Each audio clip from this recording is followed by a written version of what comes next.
Assalamu-Alaikum wa rahmatullahi wa barakatuh.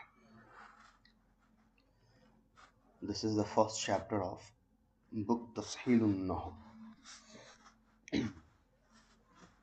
Before starting this chapter, it is very important for us to understand that this book is not for beginners, and if you haven't understood or learned any simple Nahw book, then you may be find this book very difficult to understand.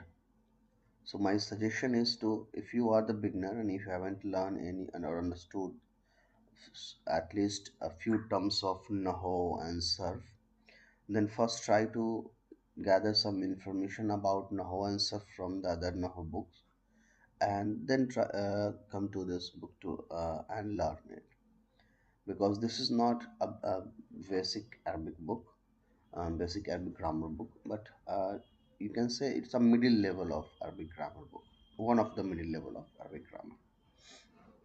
But I will try to explain this, inshallah, in the easiest way as much I can. So still, if you are starting that learning of Arabic grammar by this book only, it's okay, you can continue, and let's see how long you can able to understand it. And if you find some understanding some topics very difficult in the middle of our session or in few chapters, then you can just keep in mind that this is not the absolute beginner's book. So you can go back and try to learn from different source about the few terms and concept of Nahu, and then you can still continue with this book also. So what we should gather from all my conversations right now is that this book is not for the big. This book should not be started as the first Arabic grammar book of Arabic grammar book, because this is not. This is a low or a middle level Arabic grammar book. Now, chapter one. Chapter one have a multiple sections like section 1.1 or 1.2 and all. So first, let's understand. I'm going to teach you this book in a two different way. First, I will explain myself what are the things discussed in this chapter, and then after in the second method, in the second step, I will be reading all the things which is written under this chapter, and then I will try to explain. So the section one, An-Nahw Arabic grammar. So first question is, what is Nahu? Why we understand or why should we study Nahu? See, it's a very simple concept. The whole Arabic language is just made of three things: ism, fail, and harf. So the fail is discussed under the book named Ilmus Sarf or Sarf, and Nahu and harf, sorry, ism and harf is discussed or taught under the book name Nahu. So the main purpose to understand the Nahu is to learn about ism and harf. But that's not the ultimate reason. Why? Because what we will do after knowing the ism and harf? So our main purpose is to understand the concept of ism and Nahu.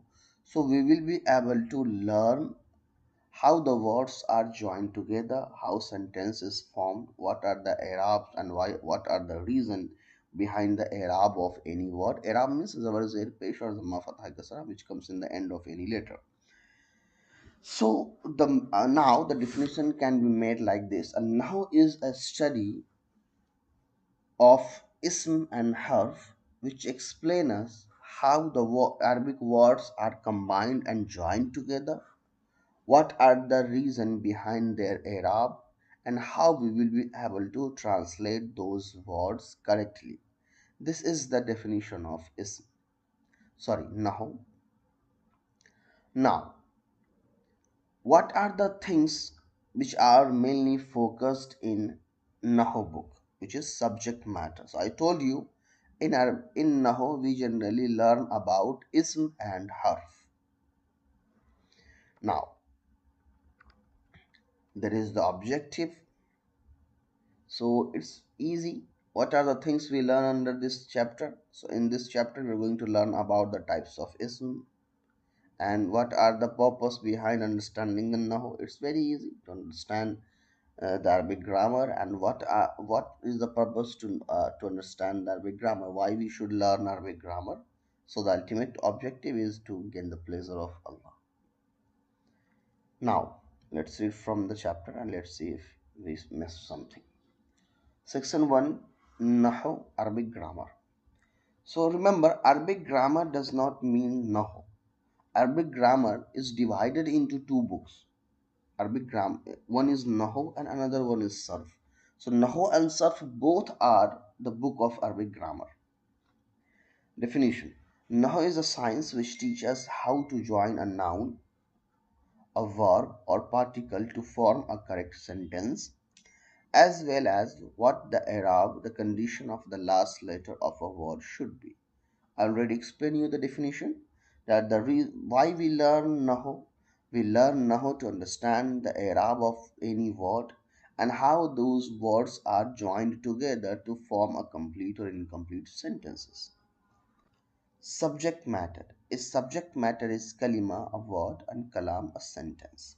Subject matter is kalima. Kalima is a ism as well as fi'l and harf also, but mainly we discuss about ism kalima in this book. And kalam, a sentence which is joined together. In sentence there may be a lot of ism as well as fi'l.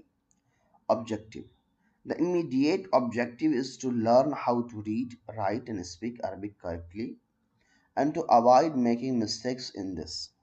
For example, dakhala, dar, zaid and fi are four words. The science of Nahu teaches how to put them together to form a correct sentence. So the object is to understand how the words are joined together and what are the correct way to write any Arabic sentence or to translate any Arabic sentence in a sequence order and correct form. The mid-term objective is to use our Arabic skills to understand the Quran and Hadith, Fiqh, and other Islamic sciences so that we can act upon them. And another reason is that all the Islamic source is actually in Arabic language, that is Quran, Hadith, and other things. So, if we want to understand the deeper meaning of those Quranic verses and Hadith, then we have to understand the Arabic language deeply.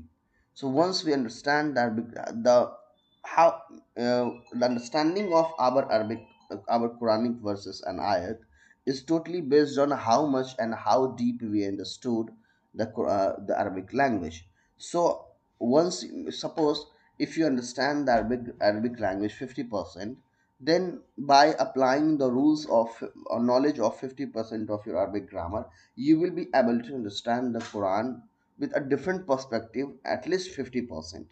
So understanding of the whole Quran and Hadith is actually based on how much you understand the real language, source language, and how much you understand and how much you comply with that language.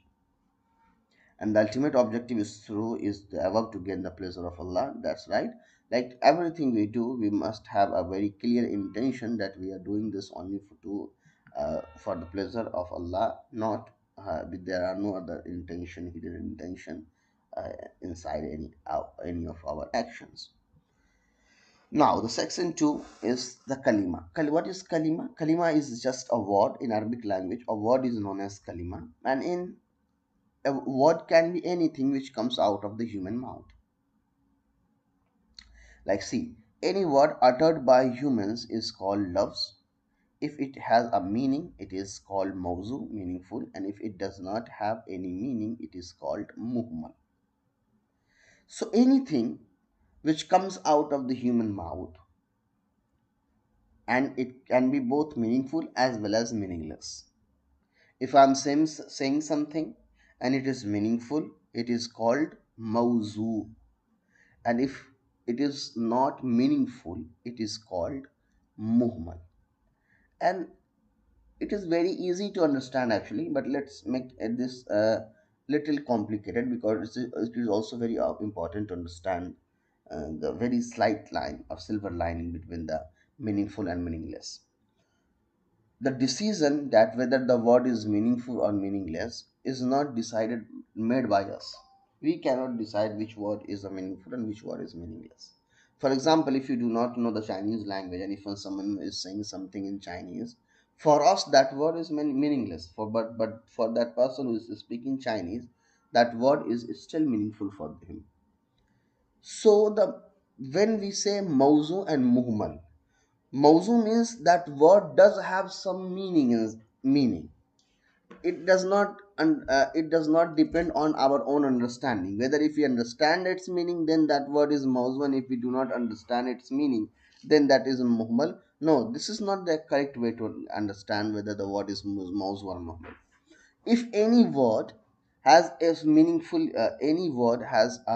meaningful meaning inside it, when once it is translated and person who knows that language gather or extracted any meaningful message from that word will be mauzu.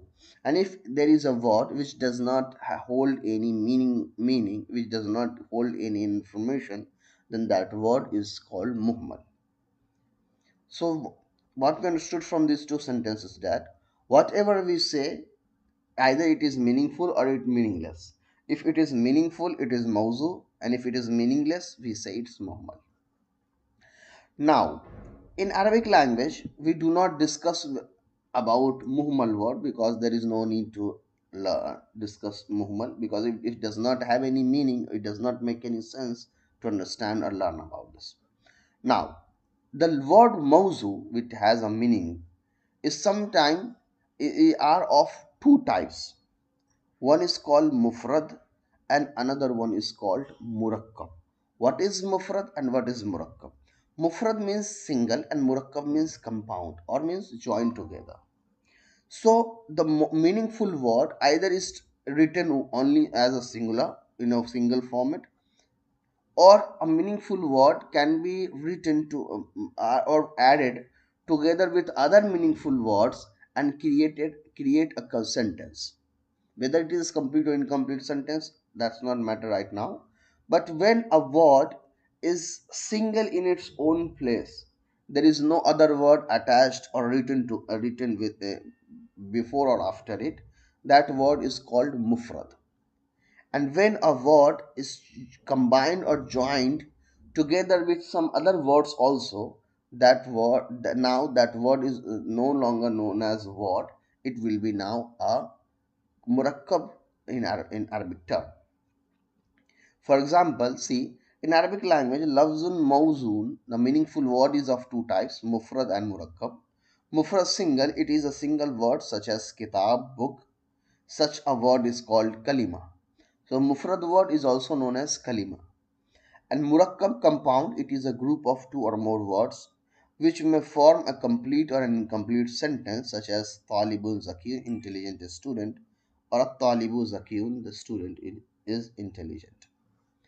If you're not able to understand the difference between murakkab and mufrad and murakkab, it's okay. We are also going to learn we have a very separate chapter about murakkab and the types of murakkab, which we'll be learning inshallah in the upcoming lessons. Now, let's come back to the key point of this lesson. Types of kalima.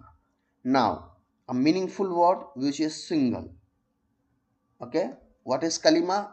Mufrad word, a single word. So in Arabic language, there are three types of single word. One is ism, that is noun. Another one is fail, that is verb, and the last one is harf, that is called particle. Now, I told you that the whole Arabic language is just made up of these three things: ism, fail, and harf. After ism, fail, and harf, there is no another word in Arabic language apart from these three. So, if you look into the Quran or Hadith or any person speaking Arabic, if you go deeper, understand, or try to extract all the ism, fail, and harf, you will only able to find ism, fail, and harf. There are no any other fourth word which is in the Quran or Hadith. So whether it is a whole Quran is just made up of three things, that is ism, fi'l, and harf, which are combined together to form a meaningful and a required sentences or information. I'm also going to explain you apart from this chapter. So first let's understand from this. If you're not able to understand, just stick with me. I'm going to explain you this in a very another way and in the easiest form, inshallah. Now, noun. The classical definition, it is a kalima whose meaning can be understood without the need to combine it with another word, and it does not have a tense. So what is kalima ism? Kalima ism, there are two definitions mentioned in this book for ism. One is the definition which we were all the scholars of Nahw were using in their books, like let's say uh, just before 1,000 years or 500 years before.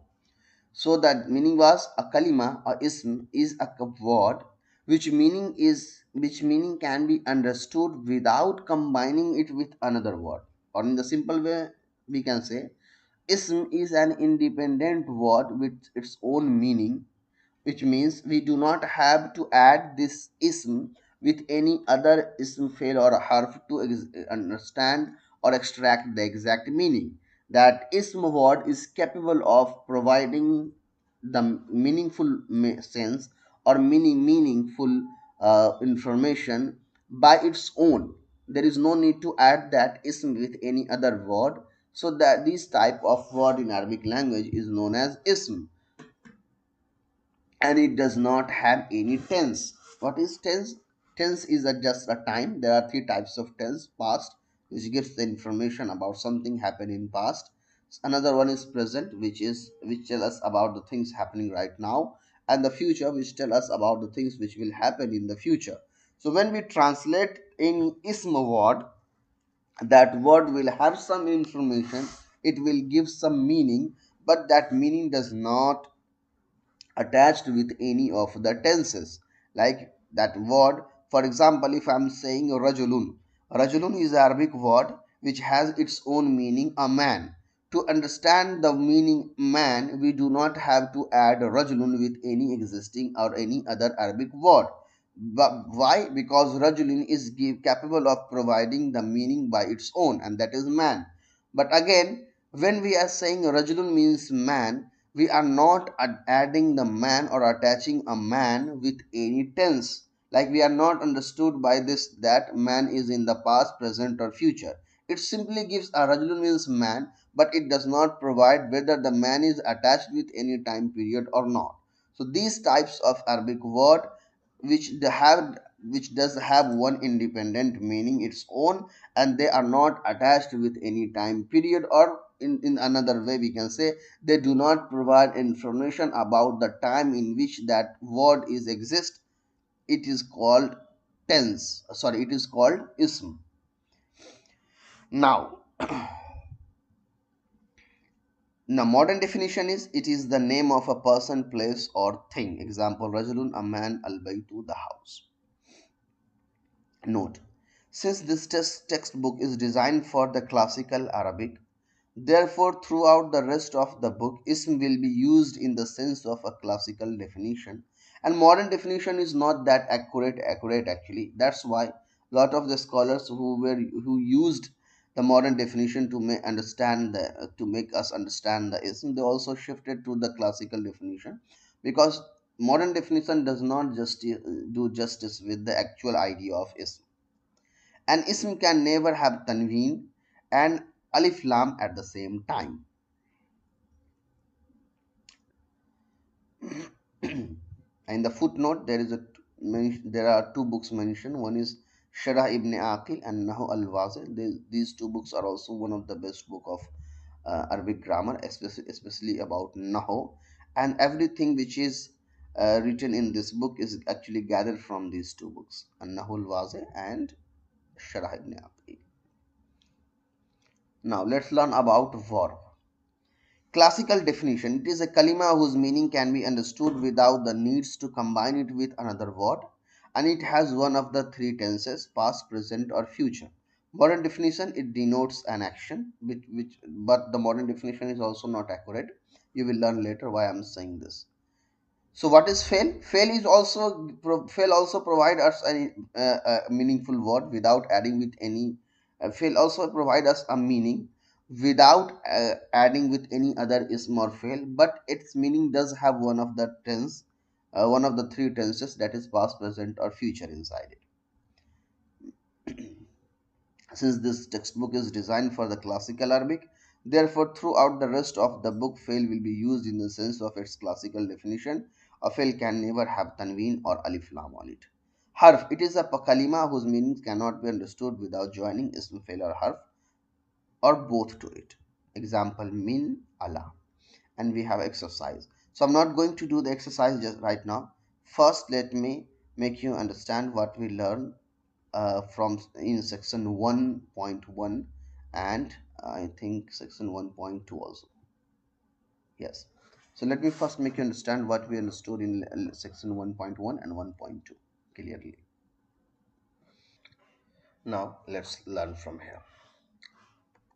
What we understood so far, the whole Arabic language made of three things: ism, fail, harf. What is ism? A word, or you can say single word, single meaning, and no tense.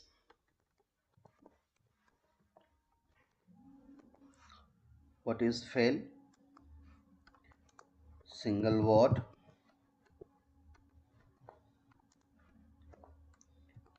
single meaning with tense. Why I'm writing right now? I can stop the video and write my own, but I'm writing you right now so you can also make a note from by just copying this. Harf, single word, no meaning, no tense. So whole Arabic language is made up of three things: ism, fail, and harf. Ism is a single word which does have one meaning at a time, but it does not have any tense. Fail is a single word; it has one meaning inside it, but with tense. Or you can say the fail without tense is not possible. The existence of fail is totally depend on tense. So a fail can never exist without tense. And harf is a single word, no meaning and no tense. It does not gives a complete meaning. Complete. It does not make sense its own. To understand or gather the complete meaning of harf, we need to get help from the ism and fail. So once we add ism and fail with harf, we will be able to get a complete information and meaning of harf. So that's why the short way of harf is a word, but it does not have its own meaning and neither it has any tense in it. Now, see, the Arabic grammar book divided into two parts: Nahw, where we learn about ism and harf. Another book is Sarf, where we learn about fail. Then you can say ism as kalimatun. Kalima. What is kalima? Anything which comes out the human mouth. Word comes out of human mouth. Or we can say when that kalima is meaningful, it is called mawzu.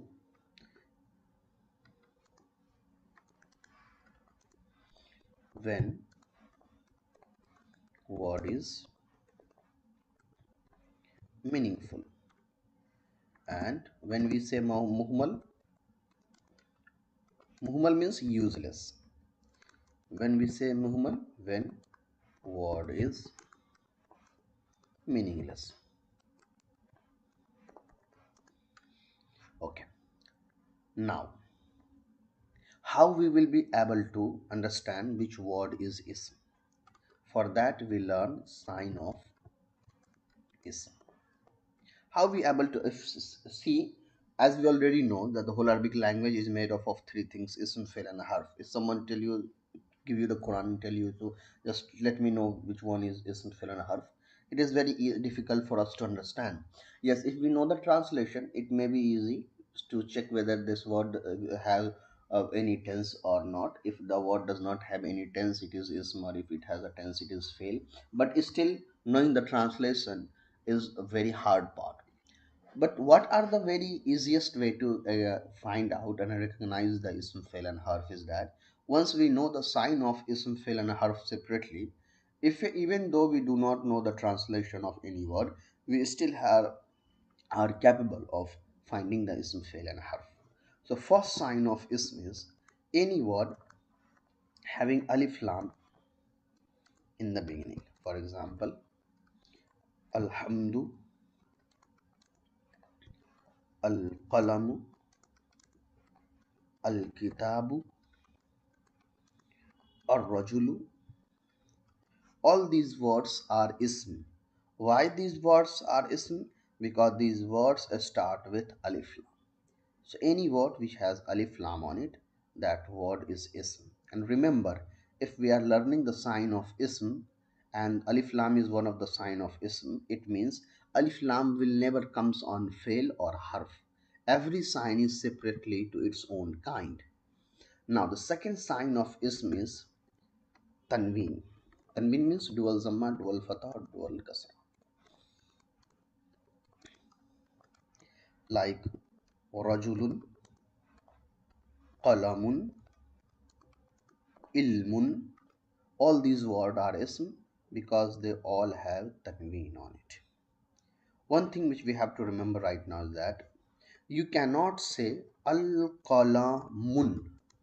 We cannot add alif lam and tanween at the same time on any Arabic word. It is wrong.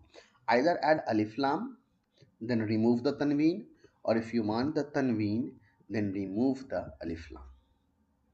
And why we cannot add these two, alif lam as well as tanween, together on any word, we will be learning inshallah this in the Marifa Nakira chapter, not right now. Now let's understand the third sign of ism.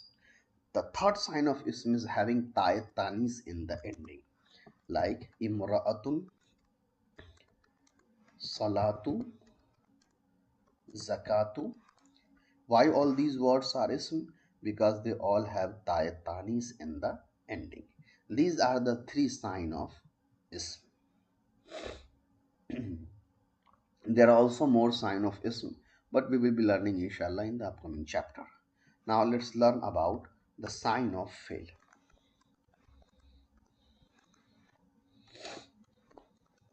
Sign of fail is a word start with qad,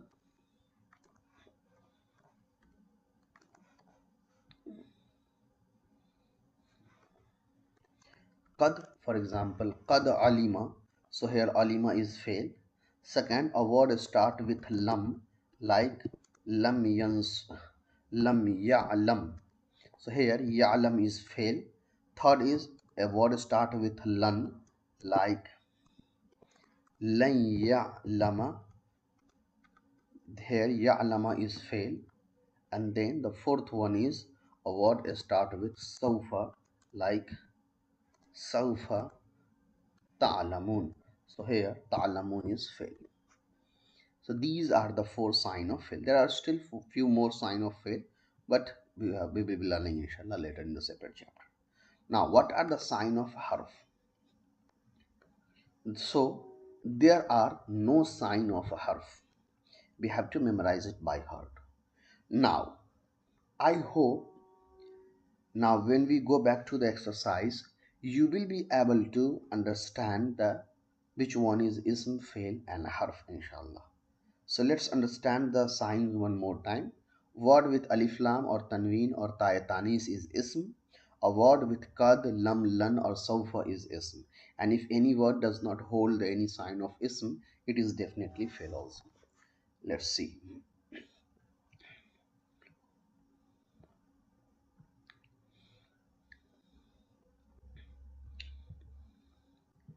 So the exercise is state with the reason whether the following words are ism, fail and harf. First is jalasa. Jalasa means he sat. So jalasa is fail. Why fail? Because this word gives a meaning that about sitting, but also its meaning has a tense inside it, like the sitting action happened in past. So any word which is a single word which gives a meaning and it is attached with any of the tense, that word is definitely fail. Bintun is ism. Why? Because there is a sign of ism, that is tanween on it. And also Bintun means girl. So here Bintun word gives a meaning girl, but this does not provide us information whether this word girl is attached with any of the time period. Wow means and. So wow is harf. Wow. Why? Because wow does give us one meaning, but its meaning is not understood completely. And kasara, he broke, is still fail. Now, find the meaning and the plural of the following asma using a dictionary. So, the plural of qalam is aqlamun, kitab is kutubun, faslun is fusul, and subburatun is. Uh, okay, let me write this here.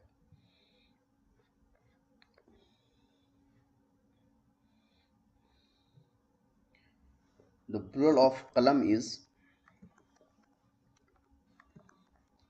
aqlamun. The plural of kitab is kutubun, means many books. The plural of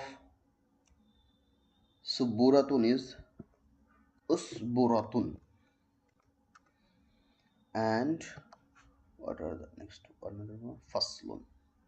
The plural of faslun is fusulun. Pens, books, blackboard, and fuslun is classrooms. Now, let's go to the section 1.3. Aqsamul ism, the type of ism. Ism is of three types. Jamid, primary ism. It is an ism which is neither derived from another word nor is any word derived from it. Like farsun, horse, bidun. I'm going to explain this, so don't worry about it. Just let me read first. Masdar, root ism. It is an ism which from many words are derived. Example, zarbun, hit, nasrun, help. Mushtaqun, derived ism. It is an ism which is derived from masdar. Example, zaribun, mansur. Types of fail. Fail is of four types. Al-mazi, past tense. Example, he hit. Zaraba, he hit. Al-muzare, the present and the future tense. Example, yazribu, he is hitting or he will hit. Al-amru, positive command or imperative. Izrib, hit. An-nahyu, negative command or prohibitive. La tazrib, do not hit. Types of particle. Aqsamul harf. Harf is of two types. Amil, causative particle. It is a harf which causes i'rab change in the word after it. Zaidun fil masjid. Zaid is in the mosque. Ghayru amil, non-causative. It is a harf which does not cause i'rab change in the word after it. Example, summa and aw. Okay. Now let's understand the section 2.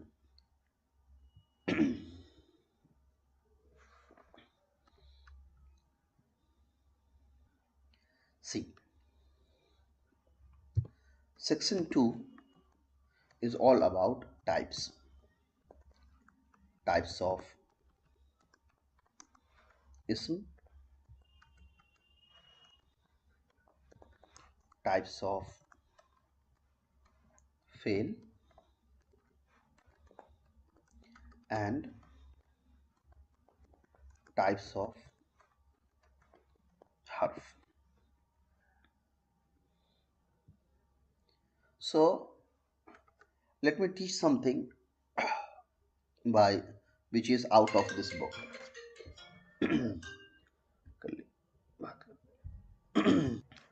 Sorry, sir. One teacher got called. Now, see. So I'm going to tell you something which is outside of this book, but it is very important for you to understand right now. Types of ism is actually based on multiple things. First type of ism based on origin. Types of ism based on gender. Types of ism based on quantity. Types of ism based on proper and common.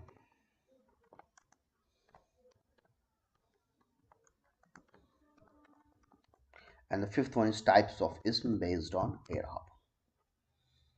These are the 5 types of ism actually. Now types of fail is one. First one is mazi. Let me write this also in Arabic for you. Mazi. Second one is muzare. Third one is amr. And fourth one is nahi, which we will be discussing inshallah in the upcoming chapters. And the types of harf, there are 2 types of harf. One is amil and another one is ghayru amil. Now first understand types of ism based on origin.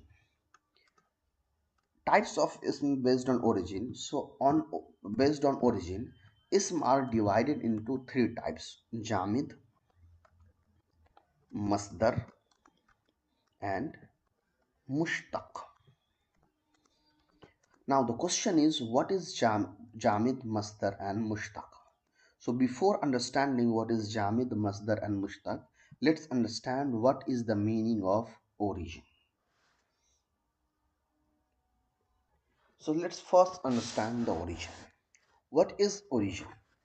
Origin means whenever any word for the first time it came in existence, or the first time when that word is introduced in Arabic dictionary or language, that is the origin of that word. For example, let's go back 100 years or 200 years before back. So there is a no existence of cell phone that time. So in Arabic there were no word to tell us about cell phone. There is no word for cell phone. But once the cell phone is developed, invented, now the Arabic language also required to add a word which is used to tell us the cell phone in Arabic. So when the word for cell phone is first introduced in Arabic dictionary or Arabic language, that is the origin of that word for cell phone.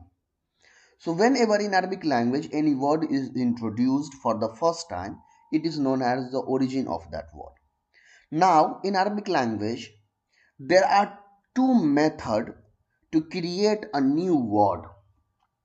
First method is either we create a word with existing Arabic word, with the help of the existing Arabic word. For example, there is already a very similar word existing in Arabic language, and when we have to create a new word, we simply get help from that existing Arabic word and then create the new one. That's the first method. Second method is we do not get help from the existing Arabic word. We create a complete brand new word, and there are no any similar existing Arabic word like that. So 2 methods: either we get help from the existing Arabic word, or we do not get help from the any existing Arabic word. We simply create a new word. So under Jamid, so what is the definition of Jamid is that Jamid means all those ism which are a brand new word, not extracted or derived from any existing Arabic word.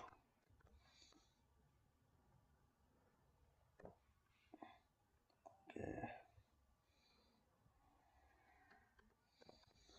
So what is jamid? A completely brand new word which are created by its own by not getting help from any other existing word.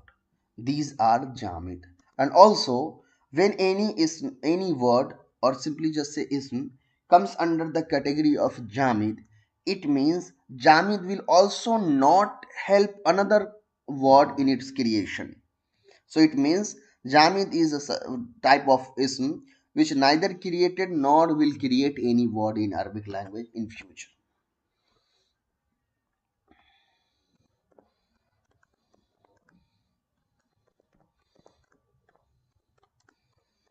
Any new word. This is Jamid. What is Masdar? Masdar is also like Jamid, a brand new word, but there is a difference. It will create lot of other words.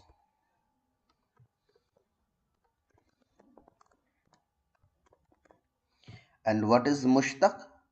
Mushtaq is simply created by created by Masdar. Now, you may be wondering how we will be able to understand which word is Jamid, Masdar and Mushtaq, how the new word is created, how we can able to understand it. You do not have to go for all these things. By the time you will be simply able to understand which word is Jamid, Masdar and Mushtaq and how all these words are created. Right now, you do not have to worry about these things. So the first type of ism is origin, and under origin we learn about three types of ism based on origin. Jamid, neither created nor will create any word. Masdar, not created from any existing word, but in future it will create lot of words. Mushtaq, created by Masdar. And the rest of the different types of ism, that is based on gender, quantity, proper and common and i'rab, we will be learning later inshallah. Now let's come to the types of fi'l. What is types of fi'l? Types of fi'l means how many types of fi'l are in Arabic language. In Arabic language, there are four types of fi'l. That is, one is mazi, which tell us about something which happened in past. Another one is muzare, which tell us about something which is happening in present or will happen in future. And amr, which gives a positive command to do something, and nahi, which gives a command to not do something. Which is, one is positive command, another one is called, we can say, negative command. Now the types of harf. Types of harf is amil and ghair amil. So about fail we will be learning in sarf, and about harf I'm going to explain you what is amil and ghair amil. For understanding the amil and ghair amil, let's understand one term. There is a harf which is known as harf jar.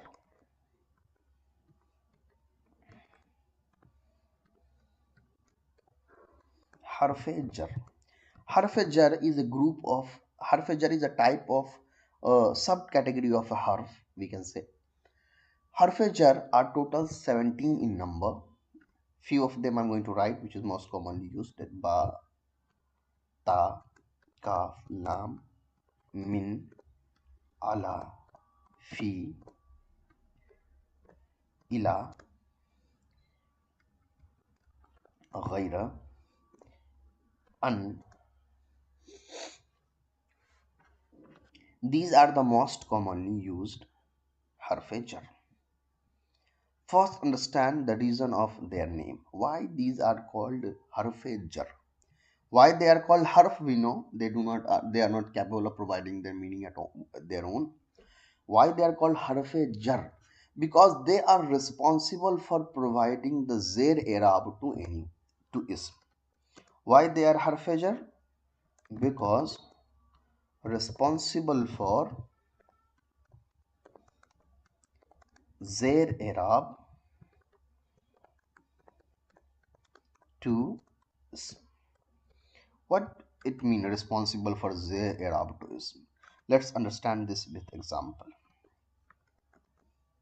Here I am writing rajulun. Now let's suppose I am using this harf jar. So I am adding before rajulun Allah.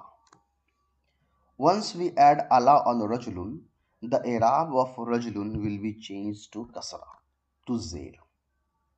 So now, who is responsible for the change in i'rab of rajulun word? Who changed the i'rab of rajulun from pesh or zamma to zair or kasra? That is Allah harf jar, because it is the speciality of Allah harfajar all the harfajar to give zair to that word. So that's why the Allah gives the Arab zair to this rajulun word. That's why these are known as harfe jar. Always remember, harfe jar only comes with ism. You cannot add harfe jar on fail or harf. For example, you cannot say Allah Nasara where Nasara is a fail. It is wrong. You cannot add. Harfej are only used before ism. So that's why we can say harfejar is also one of the sign of ism. Whenever you see harfejar, the word just after harfejar is definitely ism. Why? Because harfejar only comes with ism. Another thing which we have to remember, how we will be able to understand whether the alphabet is harfejar or not. For example, I'm writing here baitun, and if I ask you the ba in the word baitun, is it harfejar, ba of harfejar? If you are saying yes, then you are wrong. If you are saying no, then you are right. Because if ba in the baitun is a ba of harfajar, then this ta should have zair on it, because the harfajar gives zair on it. But still, with ba there is no zair on ta, the last letter of baitun. It means ba is not harfajar, but the real actual letter of that word. So now I hope you understand what is harfajar and what are its cows. Now let's come to the amil and gair amil. So what is amil? If someone asks you what is amil, you can say amil are those types of harf which are responsible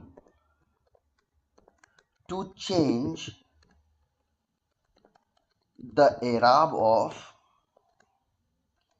any ism and fail.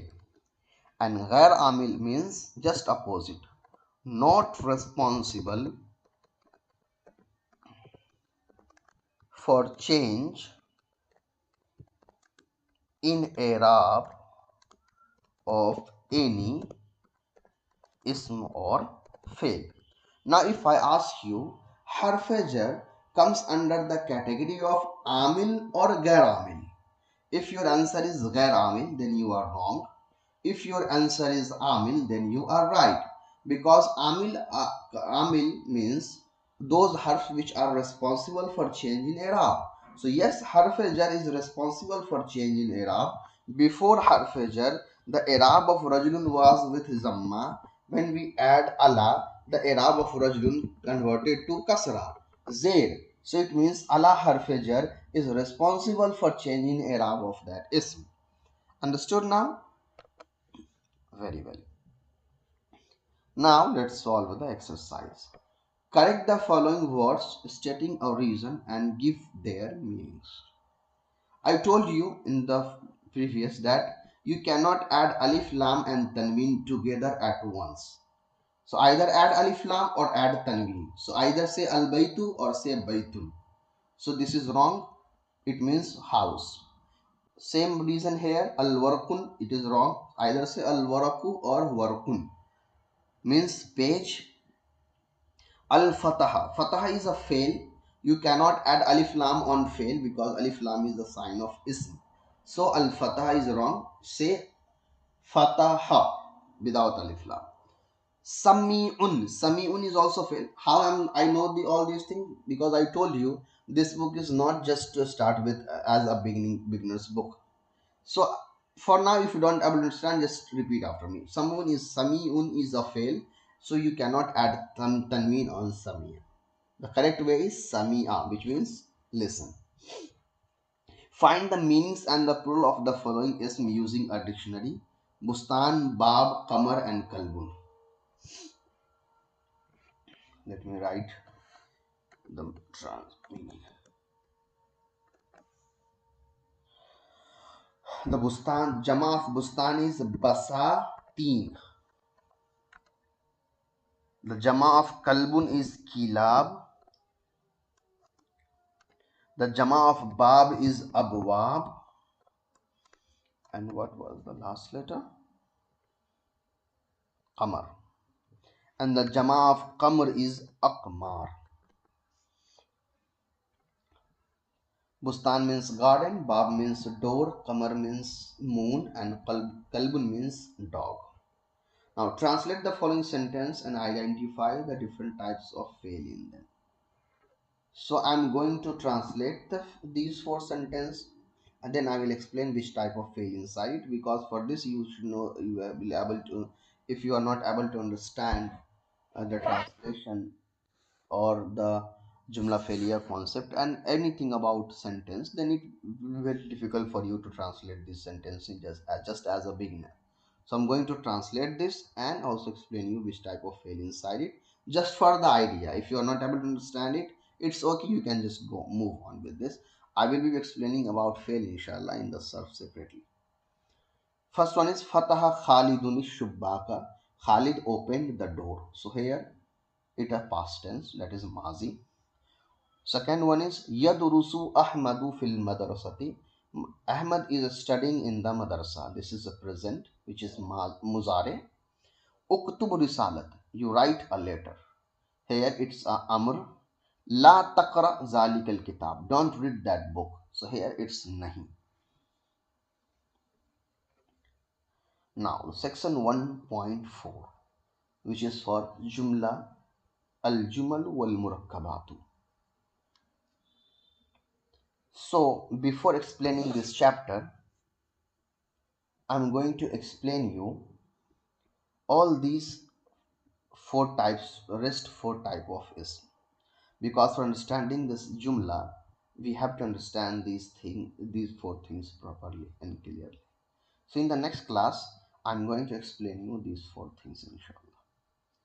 Let me know that what you think of this chapter. I'm very weak in English, so it may be sometimes it's very difficult for me to explain few things. But I hope I made all these lessons and things very easy and simpler to understand. But still, if you have any question or doubt, you can simply call me and ask all these questions. In the next video, inshallah, we will be first solving the other types of ism, and then we will come back on this section 1.4 al-jumal wal murakkabatu inshallah. Assalamu alaikum wa rahmatullahi wa barakatuh.